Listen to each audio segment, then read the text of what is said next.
Welcome back to Bachman's Basement, the place where we crack open the dusty crates of Stephen King's mind, and sometimes the first spark that lit the whole thing. Down here, we don't just revisit stories, we sit with them, we let them settle.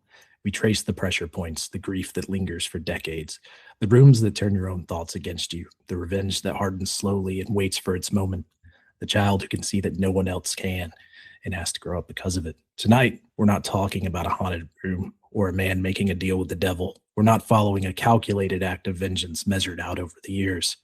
Tonight is smaller than that: a locker room, a prayer closet, a gymnasium decorated for prom. Carrie isn't sprawling. It isn't mythological. It's pressure, social, religious, personal, the kind that builds quietly in a house where mirrors are covered and shame is taught like scripture. I'm your host, Christopher Ray Patton, and as always, I'm here with my co-host, Chris Clawson. Chris, how are you doing, buddy? What you been up to? What you been watching? How's the family? All that good jazz. I'm doing good. Yeah, it's been pretty cool week, I guess. I don't know. We're finally getting that winter weather over here, getting some snow. Uh, as far as what I've been watching, we went and saw that. Trying to think, we were planning to go see two films, and we ended up only seeing one. But Send Help. We went and saw that one in the theater, Cassie and I really enjoyed it. That one is new Sam Raimi flick. It's fantastic. Like, it hits all the beats of what you want from a Sam Raimi movie, where you have it's just that insane sort of, like, I don't even know how to describe what makes Sam Raimi's film so memorable when he hits, but this one is definitely one of those ones. So have you had a chance to see that one yet?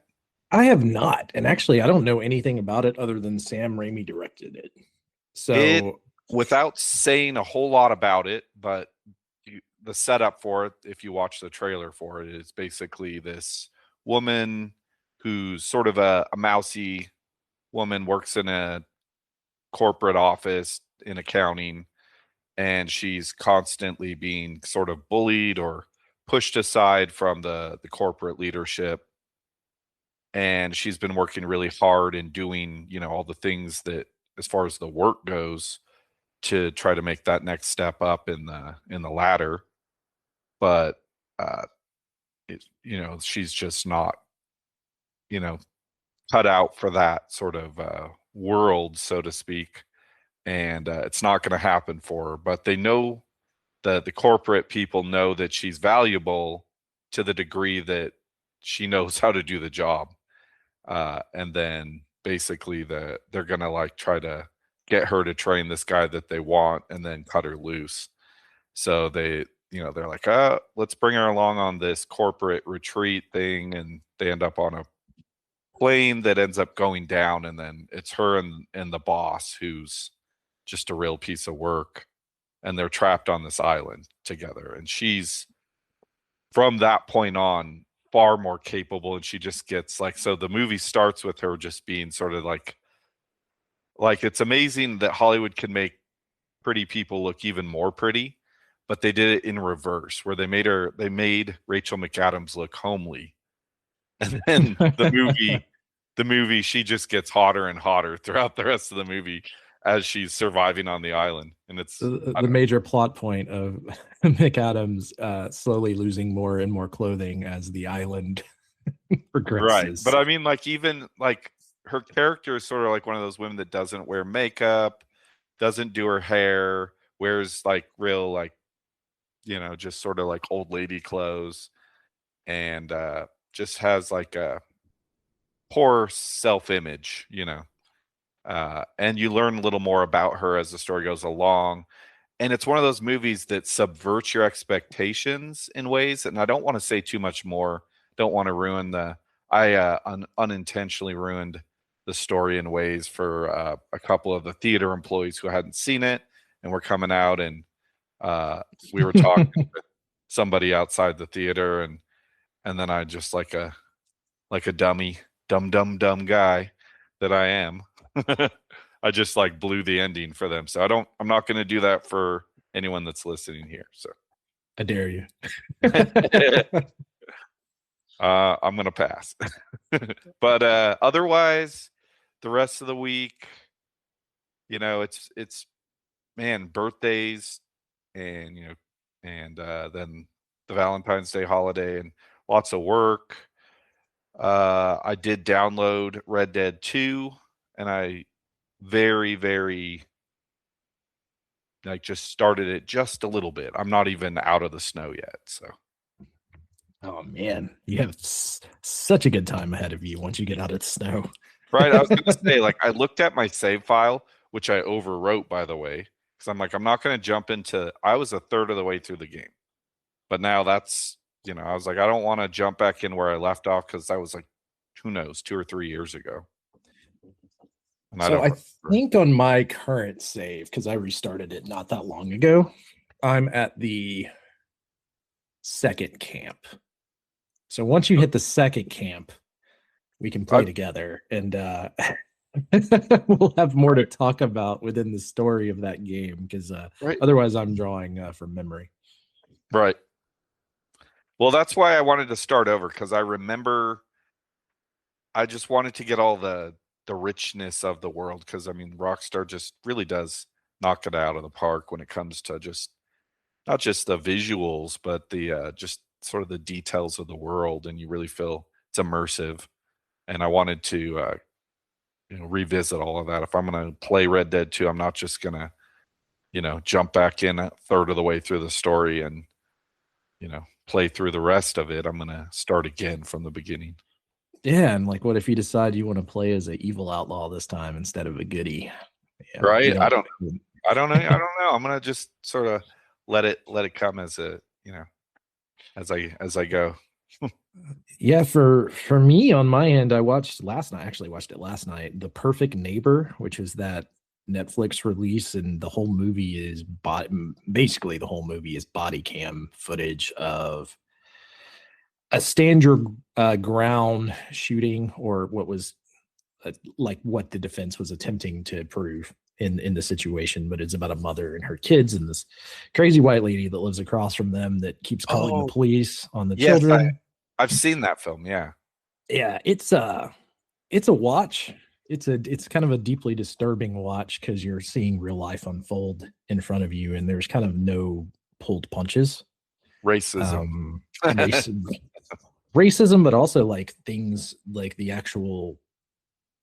shooting itself to a large part, like the actual body and stuff like that, as they're getting loaded into the ambulance. So it's kind of it's not one that I would recommend for everyone if you're really sensitive to I would say true crime, but this is not even real true crime. It's like a more aggressive version of Cops.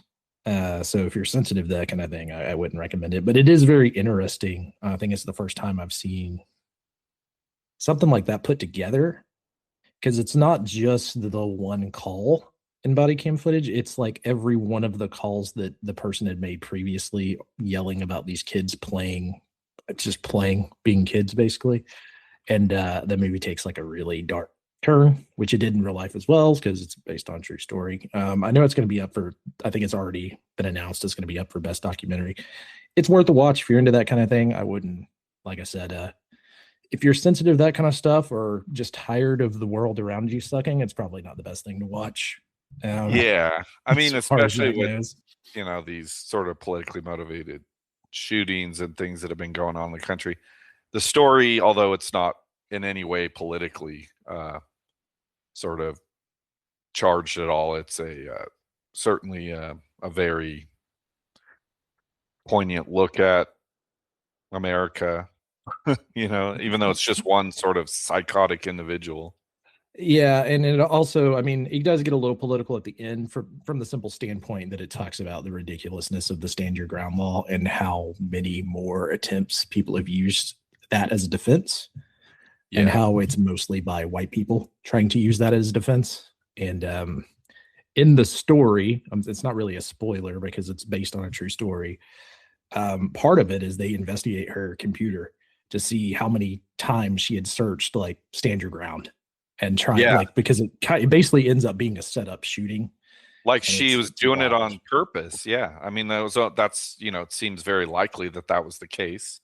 She claims that not at all, but, it was like these searches were before the shooting, so it's like, Yeah, yeah, she claims she feared for her life, but it does not appear to be that at all. if you're more looking at something happy to do or listen to, Tom and I did 6M, his podcast, Tom Clark, had the podfather of Boink Studios, so to speak, about Princess Bride. So we did watch long talk about Princess Bride. It's great. Excellent. Go check that out. That's a much happier tale. And coming up is RoboCop 3. It's our RoboCop 2 was so bad. So I hope people tune in for RoboCop 3 because I know it's even worse. There will be a lot of beer consumed by me doing that this weekend. But yeah, outside of that, man, I played a lot of games. Got a new PC. You and I got to play some Overwatch together. I went on an absolute tear as Reinhardt. Right. It was brilliant. It was like I had never missed a day in the gym in my life. It was pretty incredible. A couple plays of the game. Don't normally see that many of those with Reinhardt anymore, from what I know. But outside of that, I played. Speaking of Rockstar games, I got everything set up. My new desk, backdrop. There's some new interesting things coming to the Patton report. More long form playthroughs and things of that nature. But right now, I'm up to chapter 4 on the Warriors, and I've been recording all of that gameplay. So, for those who don't know, the Warriors was a game released on PlayStation 2, based on the movie The Warriors by Rockstar Games, that has a little bit of a prequel to the movie, as well as some aftermath for when they make it back to Coney Island. It's a great game. Yeah. And what else? There's something else I played. I talked about Overwatch. I've Vane, which is kind of cool. It's it'd be a lot more fun with more people. It's definitely just a zombie survival game, kind of like 7 Days to Die, or was it 7 Days? I'm trying to remember the names of the game, or DayZ. It's kind of similar to those. You get dropped off, you kind of set your character traits, and then you build and do survival stuff in a zombie apocalypse world. It seemed neat. Yeah. But no big review on that one. Sorry about that. Go ahead. No, I was just gonna say, like Red Dead's gonna be one of those that I'm gonna continue to play, chug along on. But I'm also finishing Avatar as well, so I'm playing through that as well, kind of concurrently. So I'm still playing Avatar. I guess. Oh yeah, I forgot you were playing that. So you're a pretty good ways into that at this point, right?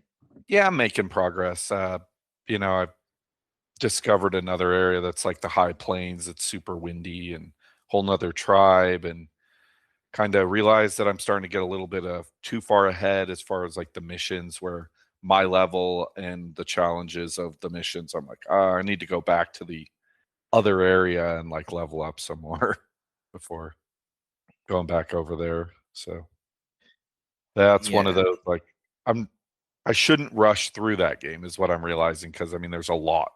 It's just sort of like a world that's meant to just be lived in, and you're sort of supposed to.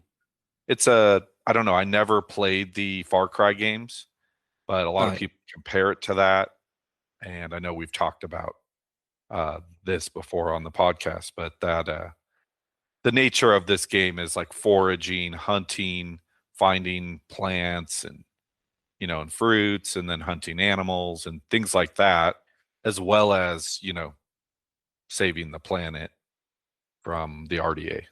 Yeah, you kind of got two games that have a lot of that in common that you're playing through right now.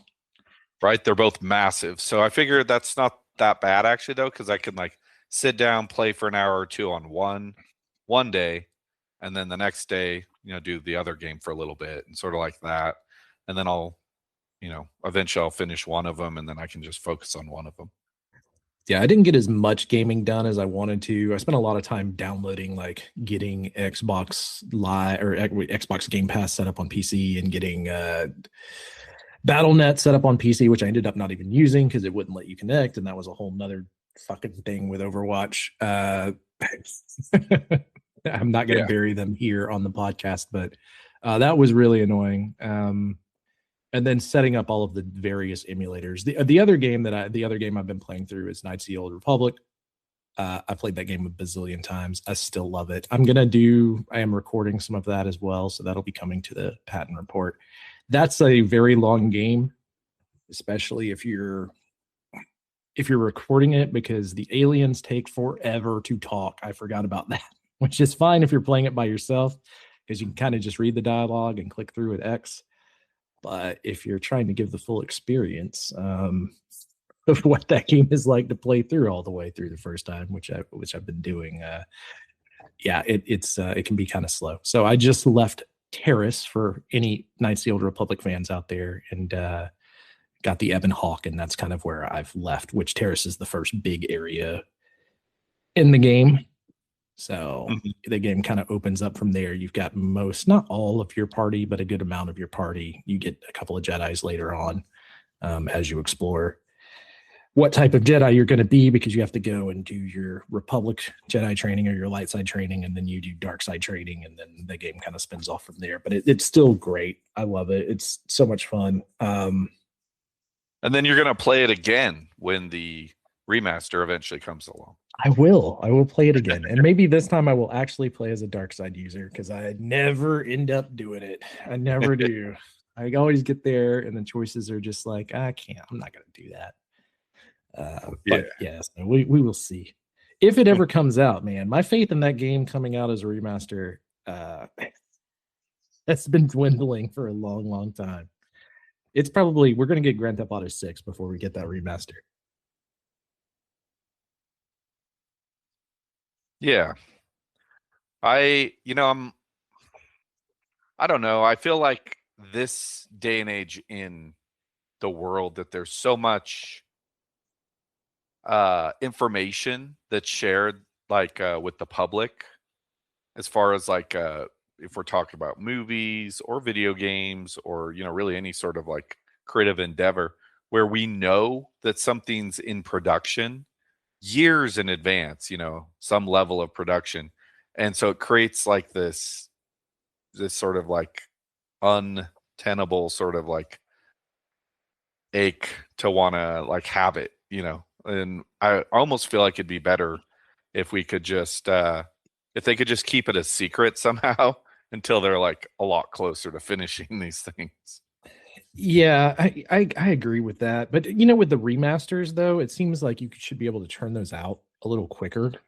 Yeah, I mean they're not building a game, they're remastering the game. Yeah, so but I guess it seems like they're rebuilding this entire thing, and it's went through multiple dev studios, and who knows what it's going to end up being.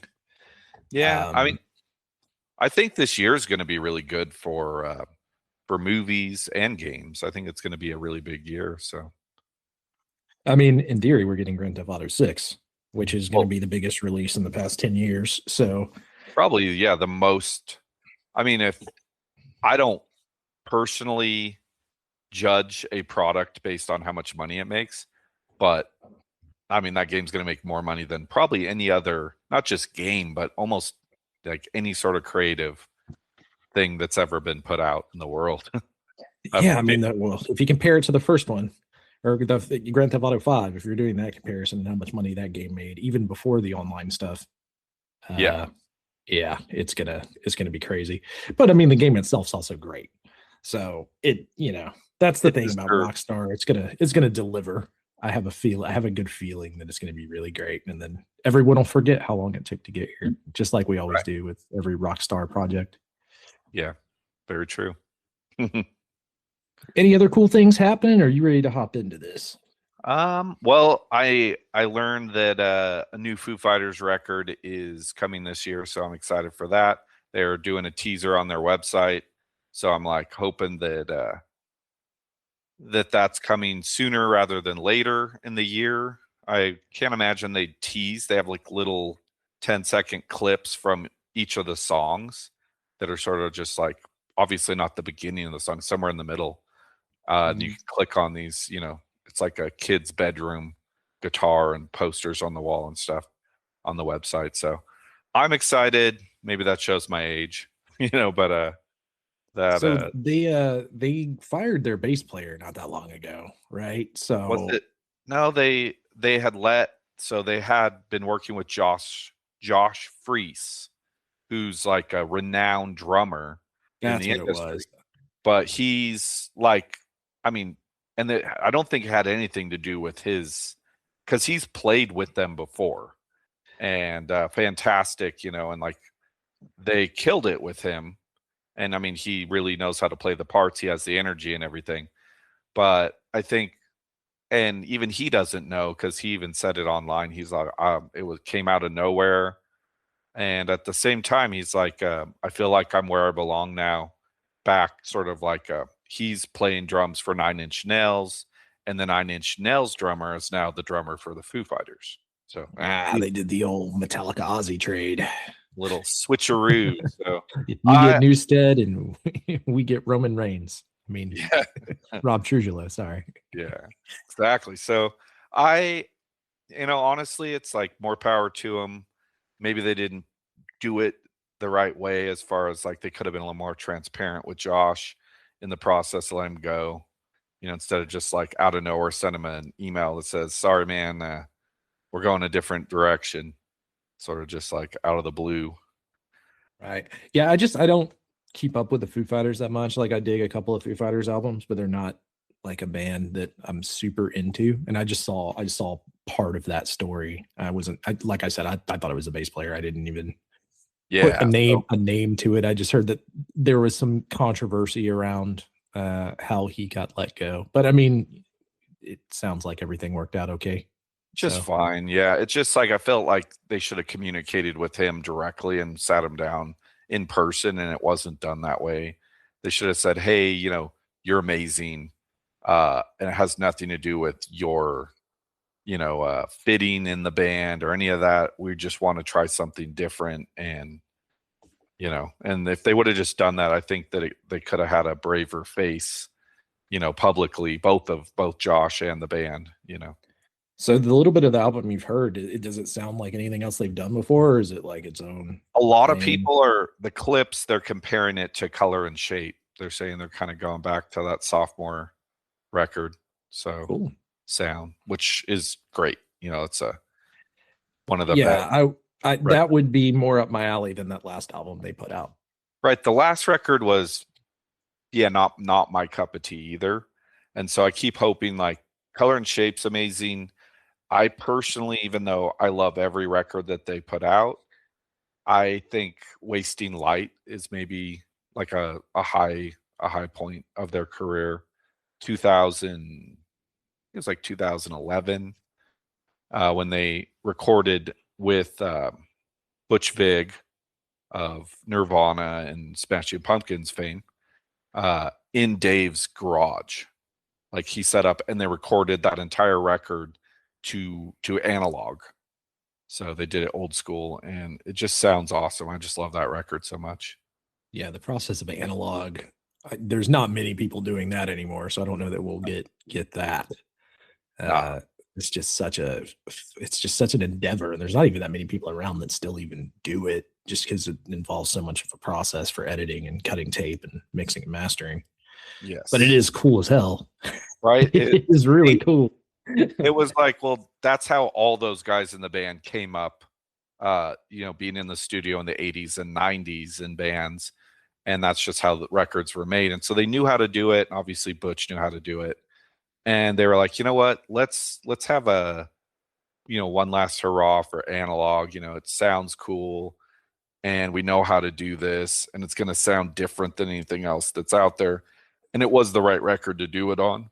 And I mean, they had so many cool guests. Paul McCartney was on that record, playing drums actually on that record. And then, I mean, they had a bunch of other like guest vocalists and songs, and it's a great record if you haven't given it a listen.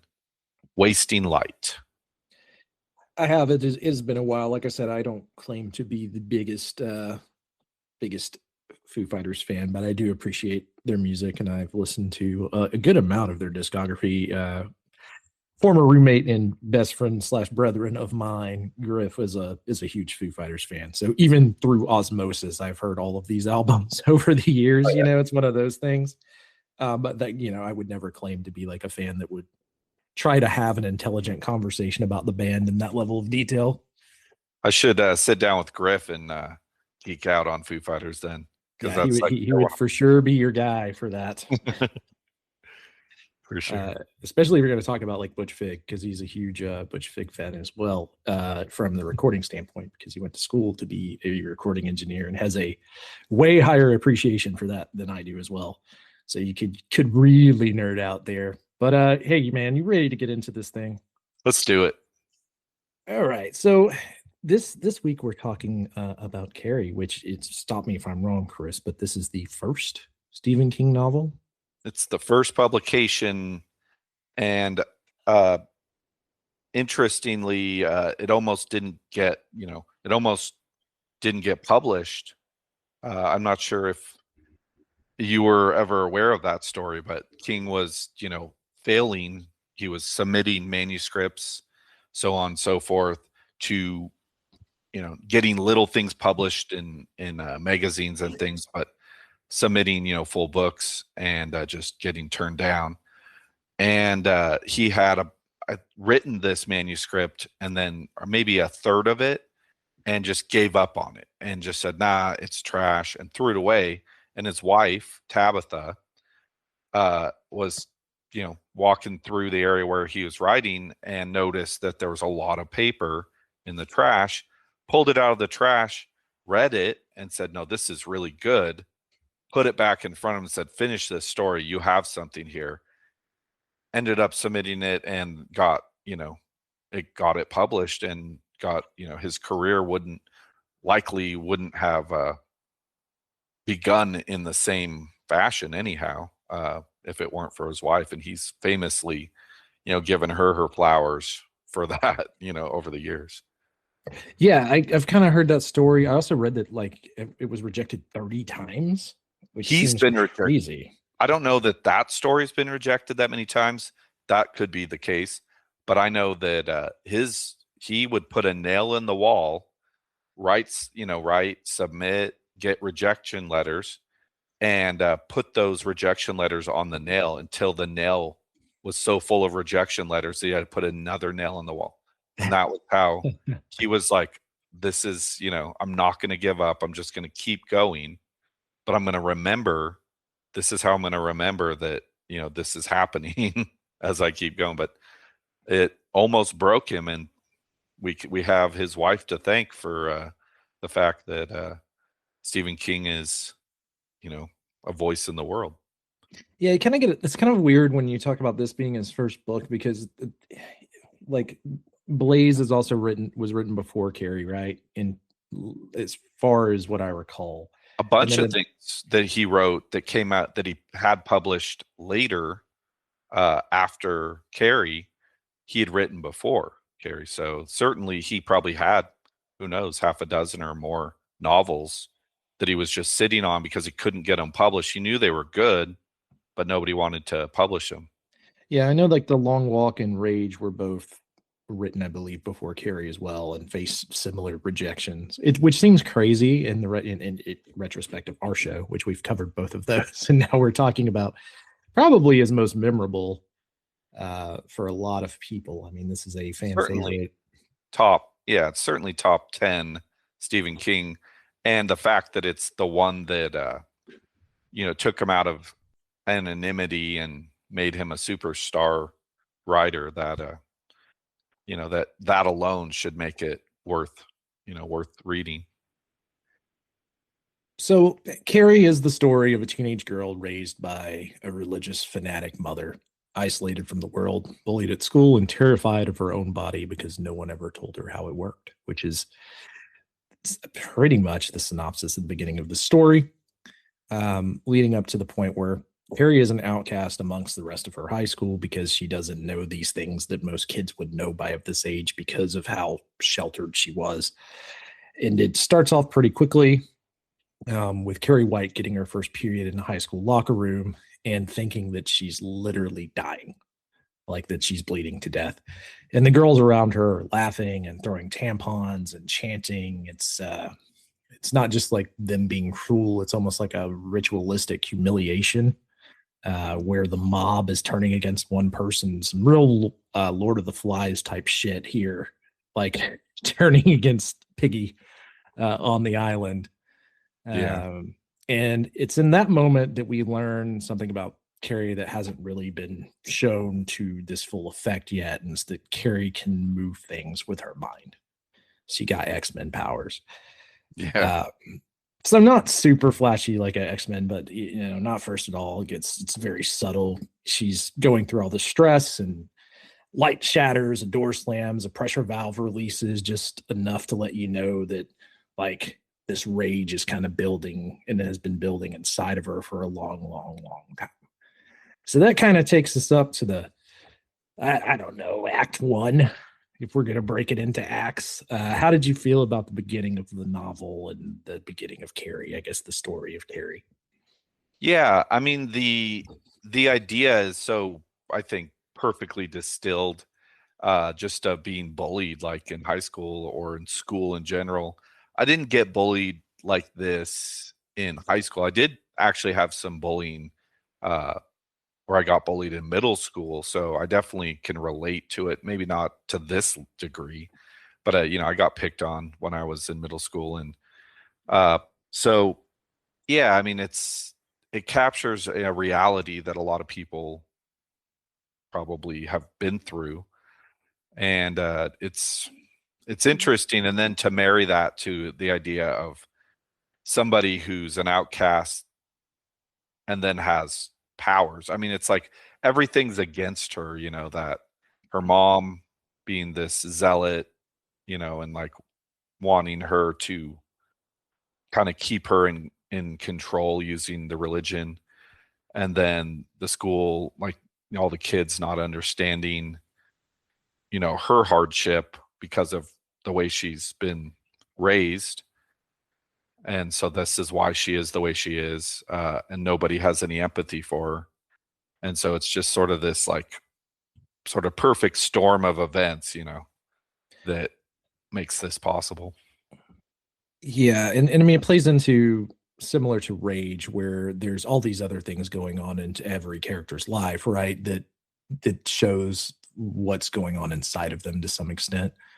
I never was bullied anywhere near close to this extent, but kind of went through the same thing in middle school. Being a comic book fan, wrestling fan, maybe I was doing it to myself a little bit there. And as far as those things used to not be very cool when I was in middle Which school. is all these things that are now, like, kids today would be like, I can't believe, like, it'd be so hard for kids today to believe that if you're a fan of comic books, that would be a reason to be persecuted or made fun of. I wonder. So I think there's still some truth to that though, because there's a difference between being a fan of like the Marvel movie universe and then still being into comics. Like if True. you're showing up with Image Comics in high school, do you get the same? Are you going to get a similar reaction? Anyways, the story is not about me and my middle school hardships. By high school, I'd kind of grown into myself a little bit and played guitar and was in bands and it was in theater and other sports activity stuff. So that kind of went away from me. But like with Carrie and what happens to her specifically in this locker room, nothing ever to that extent. I can't remember anything to that extent even happening to anyone. Nah, I mean, this is certainly, I mean, I'm not saying it doesn't happen, like, the kids don't get bullied this badly, but yeah, like, certainly not. I can't say that I've ever faced bullying this bad. There are very small isolated incidents where, I've experienced bullying, but they weren't ongoing, and it wasn't like I was an outcast at any point. And that is painful to watch because, I mean, it's that the indifference, of all these other kids. You have this one sort of alpha that's like the popular kid, and everyone else kind of gets in line with them because they don't want to be on the outs. So that it's unfortunate that stuff happens. And this story, even if it is exaggerated in that way, is, it's still, there's a kernel of truth in it. Yeah, and I mean, it boils over in a different way than rage does, right? Um, but with with very bad circumstances still. So it's kind of crazy that he wrote those two so close together. It makes you wonder what was going on with Stephen King in high school, and or maybe even a friend of his that this could be pulled from. I'm sure he's written things or talked about this in more detail that I'm not aware of, but yeah, it is very on the nose of what is happening here. And the big thing here is we get the the what do you call it? It's not having psychic abilities, it's having the Telekinesis. telekinesis. There we go. Which in 1974 was very a It was an idea that wasn't as mainstream. You know, it was like there were books about it. People were aware of the idea, but certainly not in popular uh, storytelling. yeah, and a lot of times when you would hear, like when you read about someone having telekinesis books, it's always associated with some kind of like murderer. It's because they try to tie it back to Satanism and witchism and all of the isms out there. Like, have you ever noticed that? Like Amityville Horror, the guy that owned that house, they're like, well, he had all these telekinesis books and all of this, Right. the dark arts, so to speak. So Right. this This was is, not something you would get a lot during, I mean, in 1974. I mean, this is like all like boiling up to in the real world to a point that not too many years later we end up with the satanic panic in society, and the just like this overreaction to ideas like that, that it's like, well, I don't understand it, it's magic, and that comes from the devil, and that whole idea of that overreaction to something that people don't understand. Just, yeah, combine that with being an unpopular kid. It Yeah, it's cool because this is like the first Stephen King book, but it also really cements sort of like his style in a way that you know I think he understood really quickly. With the response to it, that people really enjoyed this sort of like a bit of the real world and then a bit of this supernatural element sprinkled in gives makes for a really interesting story. And I mean, obviously, it's a 50 years later, he's got 70 plus books, and a lot of them obviously tied in, this sort of like he builds a world that you believe and then just drops the supernatural into it, and so you believe it. Yeah. So then after the aftermath, moving forward here, because we could stay in the weeds on this for quite some time. Um, so basically there's two popular main female characters. One seems to be a little nicer and kind of feels guilty for Carrie. And she seemingly is trying to do something nice, which is convincing her boyfriend to take Carrie to the prom. The other lead, let's just call her lead cheerleader for lack of a better term, lead popular girl, lead mean girl, is furious at this and decides that, kindness is not on the table for Carrie and she wants a big spectacle. So she rigs the prom vote so that Carrie will win. And the prize is, as soon as they will put the crown on Carrie's head, a bucket of pig's blood above the stage will come down. Um, as prom goes on, Carrie, for one night, she seems like she films like a normal high school kid. She's dancing, she's having a great time. She, kind of is looking at the world around her in a different way. Like, everyone doesn't hate me. My mom's wrong. The world's not out to get me. They're not all the devil, et cetera, et cetera, et cetera. And then they crown her prom queen, and the pig blood in the bucket falls.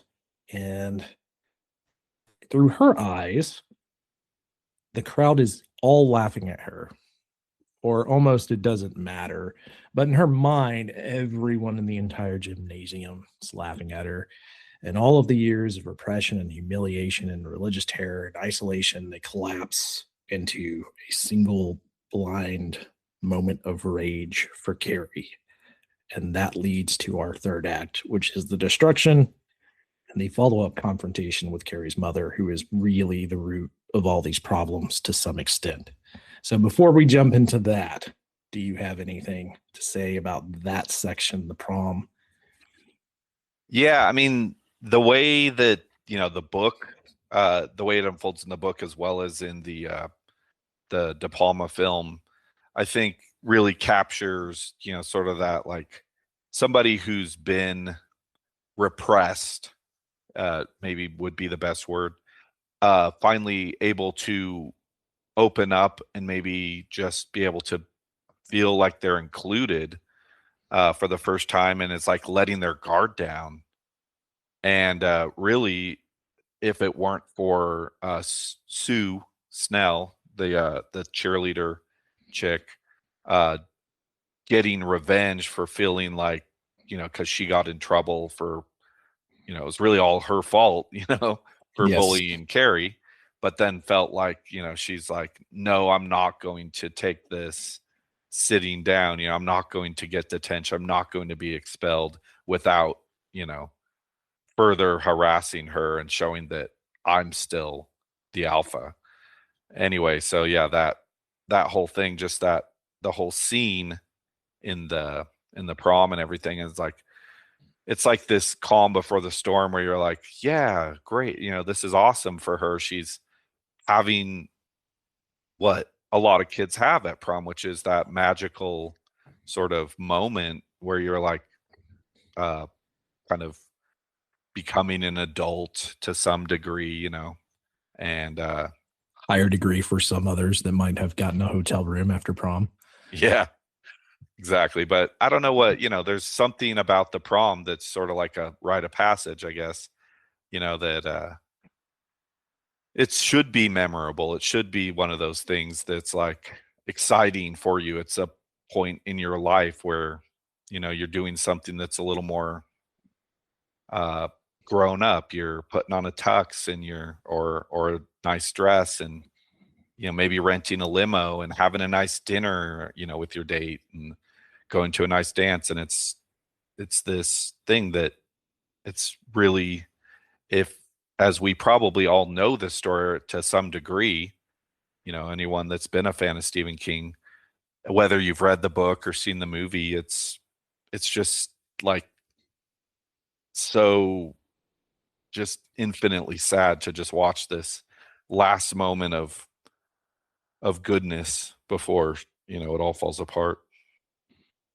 And speaking of it all falling apart, the gym doors seal, fire spreads, electrical lines snap. In the novel, it doesn't stop there. Carrie walks through town and destruction widens. Gas stations explode, buildings burn. The town fractures under the weight of one girl's psychic collapse. So not only does she turn this gymnasium inside out, it's the entire town, which I think is kind of cooler in the book than in the Brian De Palma film. I love both. Yeah. We're going to get into both movies, both the 1976 flick and the 2013 remake here in a bit.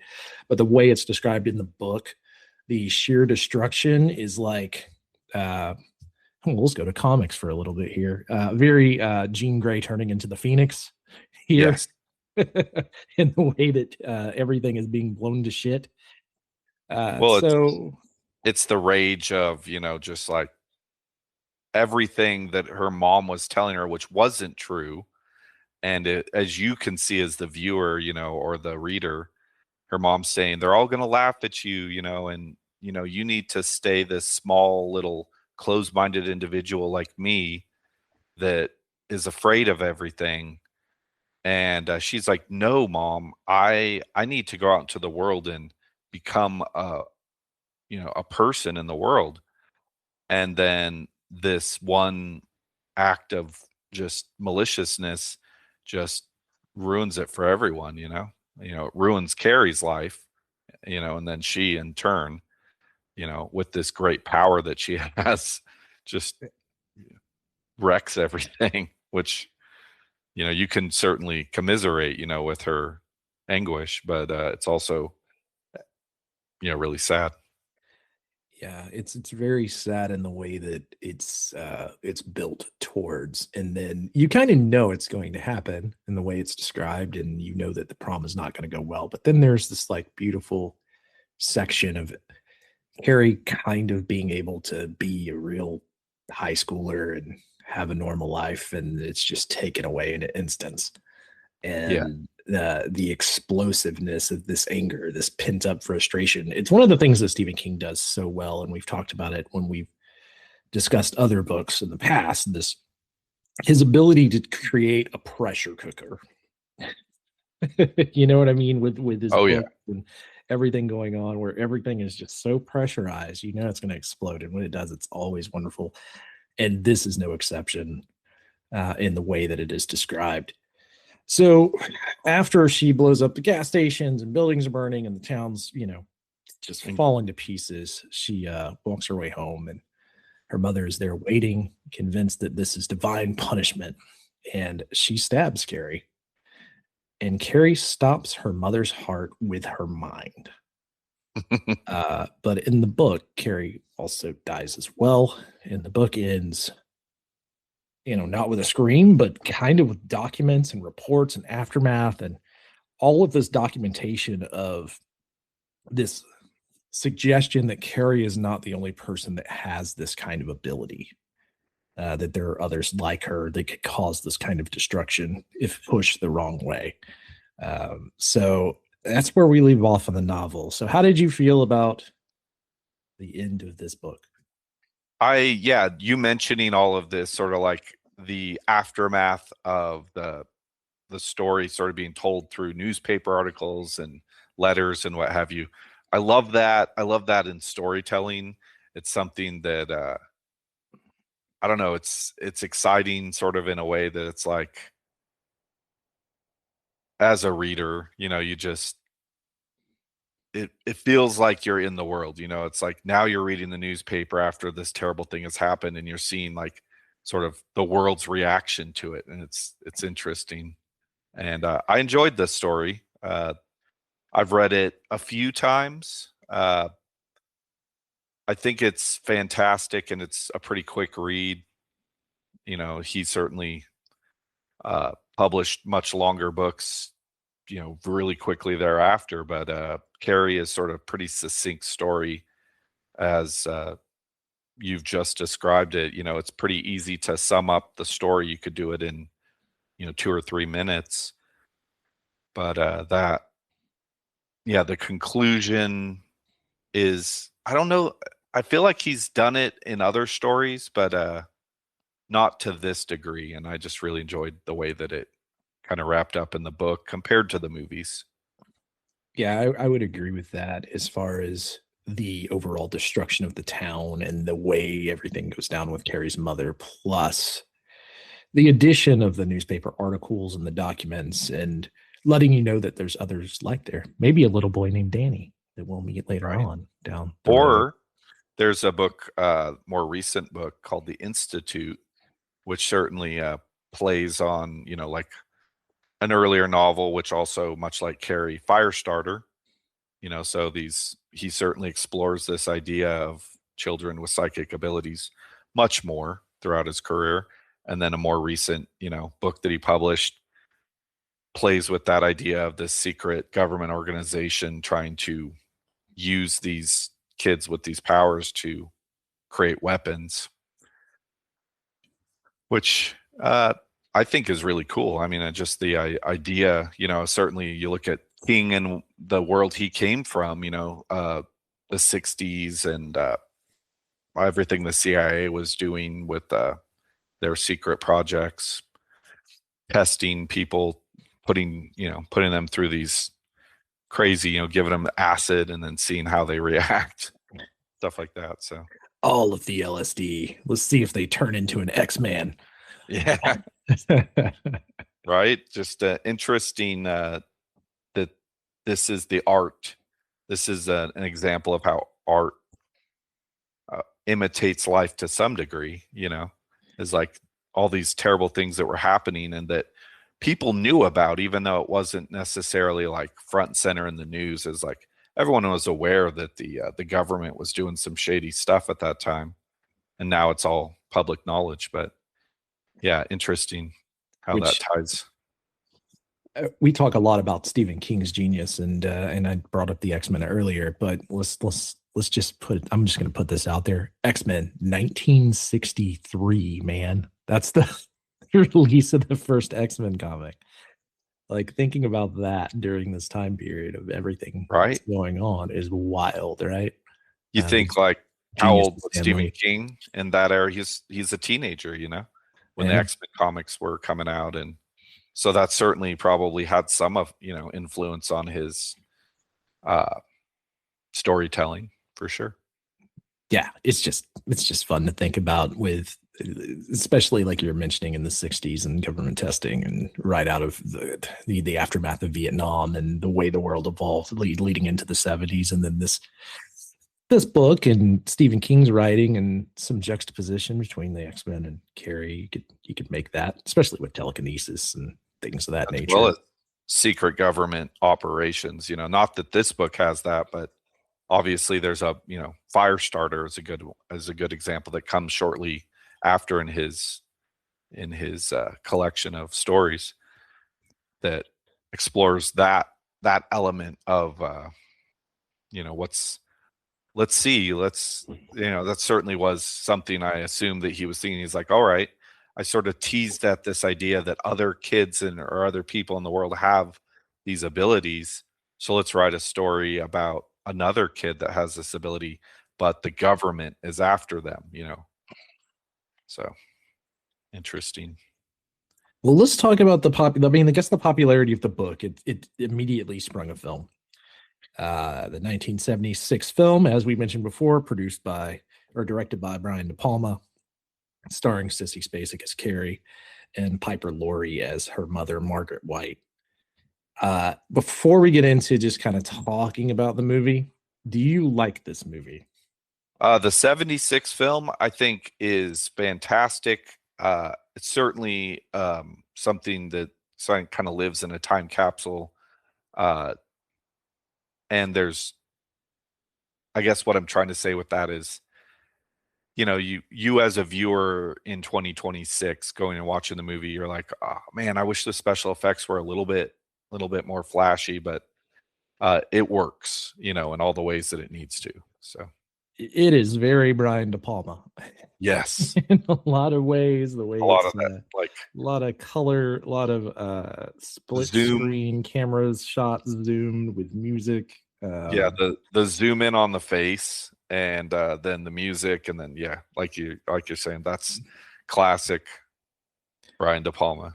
Yeah, if you've for some reason watched Scarface and never seen Carrie and are listening to this with an interest of watching Carrie, you will not be surprised by some of the scenes in this movie looking a very specific way. But that being said, I've always loved this movie. I thought it's wonderful. I can't remember. I'm pretty sure this was in my top 10, right? Of movies. I don't remember where it landed. Go back and listen to that episode. It's in the archive. Yeah, But yes, the it kind of shifts the scale. Like the destruction is mostly contained to just the prom. The story itself's a little more intimate. Um, the prom massacre is very stylized, which I kind of dig. That is one thing I like about the De Palma film is that you get all of those things like the split screen stuff that I was talking about, and all of these red lights being bathed everywhere over all of the characters. And other than that, though, the story is pretty much beat for beat the yeah, novel. It's one of the and that few Stephen King things that actually does that. that's another thing to think about too. Is like the popularity of that novel uh, followed within 2 years with the popularity of the movie being such a big success. You got to think like that in some other reality where the novel's popular then the movie sucked. Maybe Stephen King doesn't retain quite as much sort of momentum, where it's like he was, still to this day is a force, and it's the movies are hit and miss along the way. But yeah, that certainly at the beginning of a career is like, it comes out of the gate swinging for sure. I'm trying to remember who did the script for Carrie, and I'm gonna look that up real quick, unless you know it offhand. I don't know who wrote the screenplay for the. Okay, so Stephen King was involved with the script. It was Stephen King and Lawrence D. Cohen. Which I guess the reason I asked is because it's stuck, like I said, beat for beat with the novel. Not everything is there, obviously, but enough for it to be what I would consider anyone who's read Carrie wouldn't be disgusted by. Oh man, I can't believe they left that out. Because there's so much there that's just like that's also the book. Like if you've watched the movie and you're thinking about reading this, I would say yes, read it. If for anything, read the prom forward in the novel. Mm-hmm. Even if you're not going to read the rest of it, because I think that stuff is actually really, really cool, and they don't do that in either of the movies. Yeah, but they are beat for beat the same. Yeah, the thing in the 76 film after the prom when she's walking away, and then Sue and her boyfriend, famously played by John Travolta, are Sue's gonna like run Carrie down, and then she just like forces the steering wheel to turn and rolls the car, and in classic movie fashion, the car bursts into flames. And then, of course, in the 2013 version, she does a lot more like CGI. They use a lot more effects, and she sort of tears the car apart with psychic power. Yeah, and we're going to get into that one next, because I don't think it works as well as the way it did in the book in the 76 film. Because it's supposed to be like I said, like a pressure cooker being released all at once versus this very aimed. We'll get into it, but yeah, I want to say Spacek, the way Sissy Spacek plays Carrie is incredible in the 76 film. It is a sight to behold. She's absolutely wonderful. And Piper Laurie, I am not the biggest fan of in this. I don't really buy her as the Christian mother. She's something, it's sort of an affront. Sadly, it's more common than it should be, but like obviously having a Christian faith, you shouldn't become a zealot, or a extremist. But unfortunately, her mother has become that, and yeah, I get what you're saying, where the actress maybe overplays it. I personally liked Julianne Moore's take on it better, and so there's elements of the 2013 film, and I know we're going to talk about it, and your thoughts about that. But there's elements of the 2013 film that I liked better. Not that it's a better film, and because it's not, but that, yeah, certainly there's pieces of it. Some of like Julianne Moore's portrayal of Carrie's mom is one of those elements that I like better in the remake. Yeah, I would agree with that 100%. Actually, as far as one good takeaway to take away from the 2013 remake, but I mean, God, if Kathy Bates was the mom in this film, it would have been this would have been top tier. This would have been top tier. But yeah, she's okay. It's almost like watching someone. It's almost like recording someone on a stage in the way that she acts in this. Do you know what I mean? It's more like she's doing theatrical performance. Overacting. For the character, which it fits. It's fine. It works out okay. It's not the biggest part in the film. I mean, obviously you're following Sissy Spacek, and she's so great that you can look past the flaws of the movie. But it is wonderful. Still a wonderful flick. And yeah, man, let's get into the 2013 remake, which you I had had the script mostly written, and you're like, "Hey, we should probably talk about that 2013 remake as well." And I'm like, I remember not liking that, and I'm sort of in the camp of like there's things I like about it, and I like that they explored sort of the a modern take, like cyberbullying and with phones and social media and what have you. But that combined with, basically it's just a retelling of the same story, but in modern times, that it worked for me. It's not I'm not going to say it's as good as the book or as the original film, but I personally think it's worth a watch if you're a fan of the story. But yeah, I know that that's not necessarily your take. So yeah, my take was I felt kind of the same way after watching it the second time. I'm just like, yeah, this I don't think this one's for me. So we'll talk about it though. So Kimberly Pierce's remake, as you noted, it updates the way the humiliation takes place. It's filmed. It's filmed, it's uploaded, it's shared. So Carrie's this moment of shame in her life goes viral. So it's not just within the school. It's kind of anyone can see it, right? Which is the modernization of the story of Carrie, which makes sense. I think Chloe is it Moretz? Chloe Moretz? Chloe, Chloe Grace Moretz, yeah. Yeah. Plays her she plays Carrie more self-aware, more deliberate in her control of her powers so that you get more it's almost like it's not just built out of this rage where it unleashes. It's she's aware of it. She can kind of control what she's doing, which I'm not necessarily the biggest fan of. Yeah, Um, Julianne Moore Margaret's Julianne Moore's Margaret White, the mother of Carrie. It feels, well, as noted, less theatrical, more psychologically abusive, and maybe on like a smaller scale, but more realistic.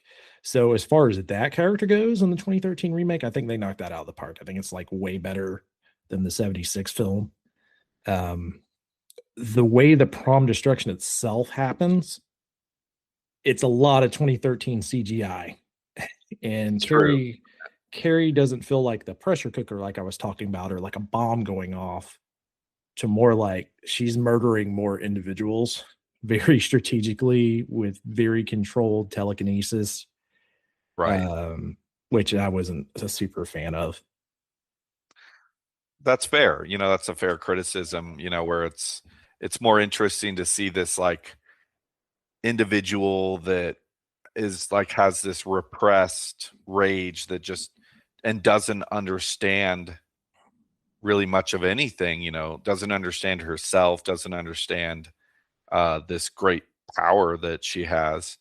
And then you press, like you said, put that in a pressure cooker and then just turn it all the way up and just wait and see what happens.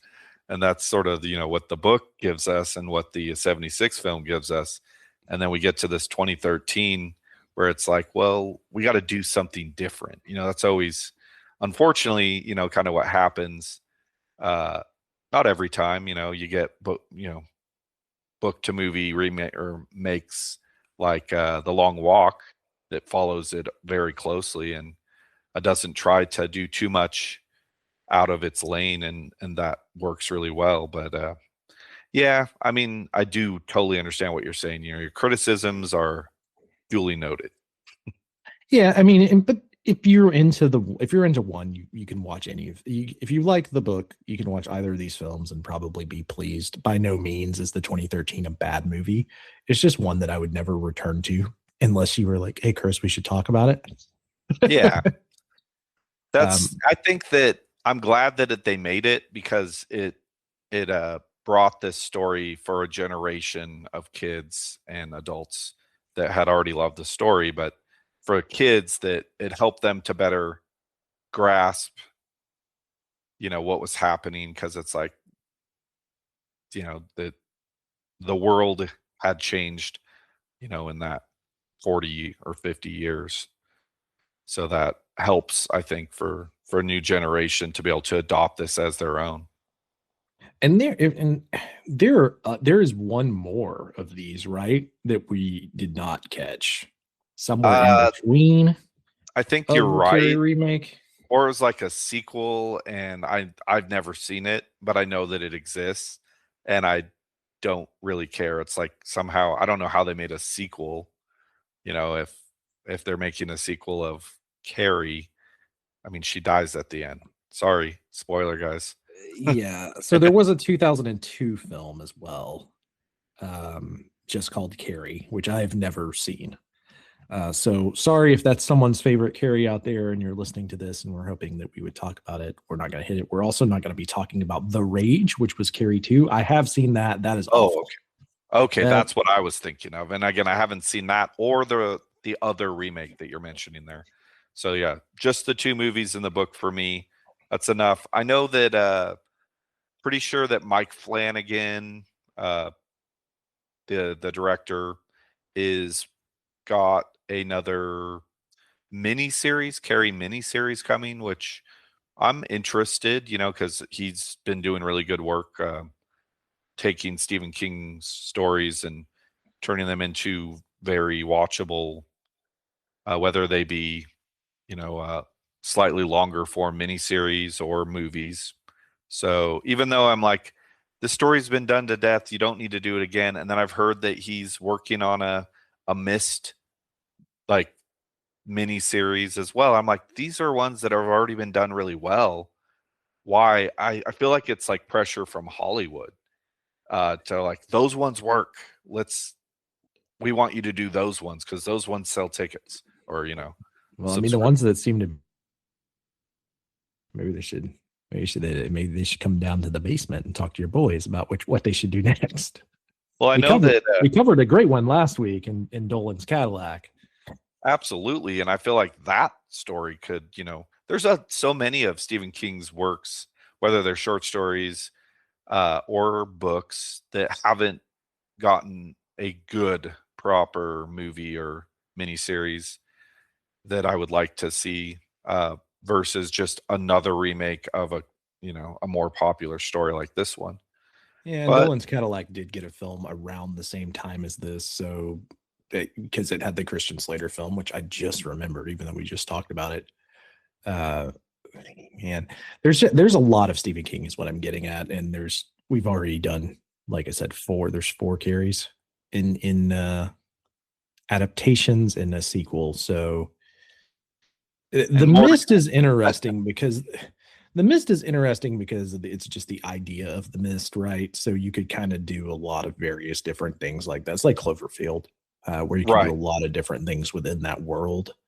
I have And hopes that yeah, he explores in a way, you know, maybe like from the vantage point of those soldiers, and maybe we see this, you know, what's going on at the facility a little bit, you know, that leads into the mist and what's coming.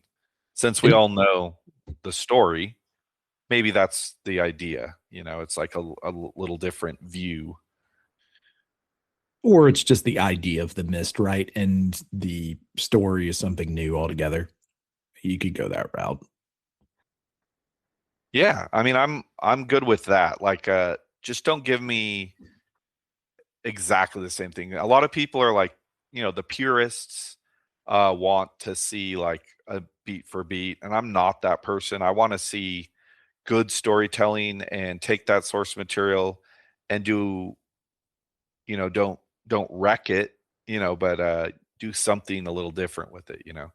Give us something that we don't already know from the page, you know, and I like it when that happens. Yeah, I've been spoiled by the monkey. So I want more like that. Less of Yeah, just here's a story that you guys have seen before. That was pretty good the first time we did it. exactly. Yeah, that is the that's my hope, you know, for future adaptations of really anything, not just Stephen King stuff, but you know, when I see, oh, this was a book and now it's going to be a movie, I'm like, I mean, sometimes it works. Sometimes just adapting the story to the screen is it's the right thing to do. But I'm not one of those people, I guess is the point I'm getting at, is that I don't need it to be a beat for beat, for it to be successful in my mind. Right. And I mean, there's a lot of Stephen King stories that lend themselves to having the world explored just by the sheer amount of characters and things that as a reader you might ask yourself, right? So it doesn't have to necessarily be like, well, these are the characters in The Mist, so these are the characters in The Mist is just an example. You could apply this to kind of anything. I, for instance, The Watchmen, right?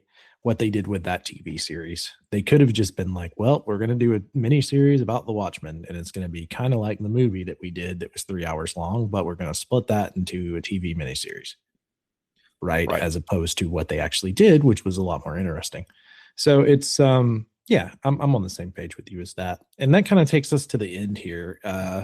Bachman score for Carrie, Chris. This one is definitely, in my top 10, even if it didn't make my top 10 list, and I can't remember what my top 10 list. I feel like we're going to need to revisit top 10s every year because there's just so many good ones. But I'm going to give this a Bachman score of 9 out of 10. I am also going to give this a 9. I did not put any weight of the 76 film because I will also give that a 9 as well. I really enjoyed rewatching that more so than I thought I would. So we're going to give that a 9. And that's closing us out. So, Chris, if you have any of your socials you want to put out there, go ahead. Yeah, you can find me on Facebook, Christopher Clawson, and on Instagram, Chris_Clawson 1982. And then, of course, I'll leave it up to you to mention all of our Boink connections as well.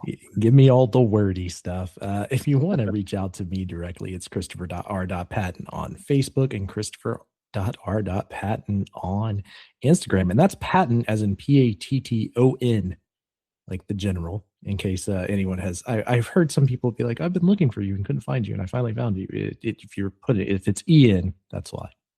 That would be the reasoning. Also, www.boinkstudios.com. You can find all of the content of Boink Studios. 6M podcast that I just recently did, like I said, talking about Princess Bride. That's out there. Ray Sports and Slams. If you like football, basketball, MLB, sports, all that good stuff. Some wrestling, that's there. Tom Clark's Main Event, the go-to for a live wrestling podcast every Friday at 4. You can check that out on Facebook Live, YouTube, all that stuff. And then it also goes up on the normal YouTube channel afterwards. But if you want to be involved in the chat, that's there for you. And also Bear Mode, which is the Bear podcast going over every episode of the Bear. And the Patton Report. Plug my own shtick while I'm at it. Updates coming to the Patton Report. You're going to be getting more video content, some actual gameplay, as well as gaming news, stuff like that. That's in the near future. As I brought up at the beginning of this podcast, one of the first projects is The Warriors for PS2 by Rockstar. That takes us to the end of the show. Carrie isn't about telekinesis. It's about shame taught as doctrine. It's about adolescence framed as sin. It's about what happens when cruelty compounds and no one intervenes. We've talked in the basement about grief that never leaves a man alone, about revenge that takes years to mature, about children forced to grow up too quickly because the dead won't stay quiet. Carrie is different. Carrie is what happens when someone has no language for what's happening to her, no support, no protection, and suddenly has power. She doesn't conquer the world. She doesn't escape. She erupts. That's why the story lasts, not because of the blood, not because of the fire, because everyone understands what it feels like to be laughed at, to be singled out, to be told you're wrong for existing the way you do. Most people just don't get telekinesis with it. This has been Bachman's Basement. Sometimes the monster isn't in the dark. Sometimes it's in the crowd. And sometimes it's the crowd itself.